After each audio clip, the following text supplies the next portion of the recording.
आपण सर्व शेतकरी आहोत आणि शेतामध्ये असते विहीर, आणि या विहिरीला उद्देशून शंभूराजेने त्यांच्या बुधभूषणमधील अन्योक्ती कलशामधील श्लोक क्रमांक 163 मध्ये काय लिहिलेलं आहे?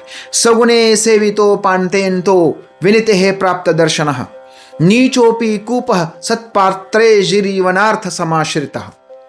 छोटा आणि अतिशय सुंदर श्लोक आहे. सगुणे सगुण रूपानं म्हणजे दोरखंडानं, सेवितो पांते ज्याचं सेवन करता येतं, विनतो प्राप्त दर्शना बघितल्यानंतर तो विनित दिसतो, खाली वाकलेला दिसतो, आणि दोरखंडानं त्याचं दोहन केलं जाऊ शकतं. म्हणजेच कोण आहे? हा आहे कूप म्हणजे विहीर. आणि या विहिरीतलं पाणी आपण दोरखंडानं काढू शकतो. त्याला बघितल्यावर ते विहीर आपल्याला नम्र झालेली वाकलेली दिसते. नीचोपी कूप, आपल्याला कूप म्हणजे विहीर अशी खाली गेलेली दिसते. म्हणजे सगळं तिचं कमी कमी कमी खाली खाली खाली असलेलं आपल्याला दिसून येतं. ती पुढं वाकलेली आहे, ती विनम्र आहे, तिच्यातलं पाणीही खाली आहे, पण ते दोरखंडानं आपल्याला घेता येतं. आणि अशी ही जी विहीर आहे, सत्पात्रे जीवनार्थ समाश्रित. सत्पात्रे म्हणजे चांगल्या लोकांना, जीवनार्थ योग्य लोकांना, किंवा जे कोणी त्यातलं पाणी काढू शकतील अशा सर्वांचं जीवन ती काय करते? सुखकर करते, समाश्रित करते. अशी ही जी विहीर आहे, ही विहीर काय करते आहे? सत्पात्रे म्हणजे तिचं पात्र हे चांगलं आहे. तिचं पात्र एवढं चांगलं आहे की ती काय करते? सगळ्यांना जीवन देते. चांगले वाईट भले बुरे सगळ्यांना काय करते? ती सारख्याच प्रमाणामध्ये पाणी देते. असं महाराज या विहिरीच्या, या कूपस्य या श्लोकातून आपल्याला सांगतात. अन्योक्ती कलशामधला याचा अर्थ आहे अतिशय साधा सोपा सरळ आहे. माणसं काही विहिरीसारखी असतात, दिसायला फार सुंदर नसतात, सदा विनम्र असतात, परंतु तुम्ही थोडा जरी प्रयत्न केला तरी तुम्हाला त्यांच्याकडून ज्ञानाची प्राप्ती होऊ शकते, धनाची प्राप्ती होऊ शकते, किंवा तुमच्या गरजा ते भागवतात. अशी माणसं विनम्र असतात, स्वतःकडे कमीपणा घेतात. पण ही माणसं जी आहेत, ही माणसं कशा असतात? ह्या कूपासारखे, विहिरीसारखे असतात. आणि ही माणसंच काय करतात? समाज हा सुंदर करतात, समाजातलं जीवन हे सुलभ करतात, आणि लोकांचं जीवन आनंददायी करतात.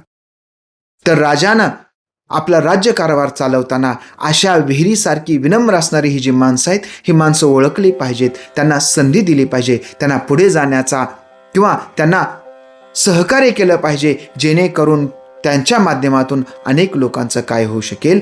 कल्याण होऊ शकेल.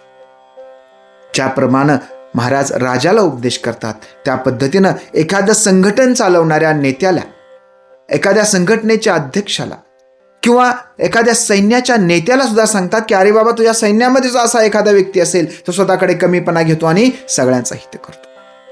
कुटुंबामध्येही असा एखादी व्यक्ती असते की जी काय करते? स्वतः त्याग करते आणि कुटुंबाचं हित करते.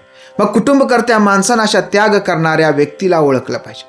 त्याग करणे म्हणजे केवळ कष्ट करणे नव्हे, एखादी गोष्ट प्राप्त होत असताना सुद्धा ती सोडून कुटुंबाच्या भल्यासाठी त्या कमीपणाची गोष्ट स्वीकारणे म्हणजे त्याग असतो. अशी त्यागी माणसं ही विहिरीसारखी असतात, आणि ते समाजाला, सैन्याला, संघटनेला किंवा देशाला समृद्ध करत असतात. या नेतृत्वाचं हे कर्तव्य आहे, नेतृत्वाचं हे काम आहे की अशी विहिरीसारखी माणसं त्यांनी सांभाळली पाहिजे, वाढवली पाहिजे. ठिकठिकाणी अशा विहिरी तयार केल्या पाहिजेत. जेव्हा अशा जास्तीत जास्त विहिरी होतील, तेव्हा ज्या पद्धतीने शेती समृद्ध होते, त्या पद्धतीनं समाज समृद्ध होतो, त्याच पद्धतीनं कुटुंब समृद्ध होतं, त्याच पद्धतीनं सैन्य समृद्ध होतं, देश समाज हा काय होतो? पुढे जातो.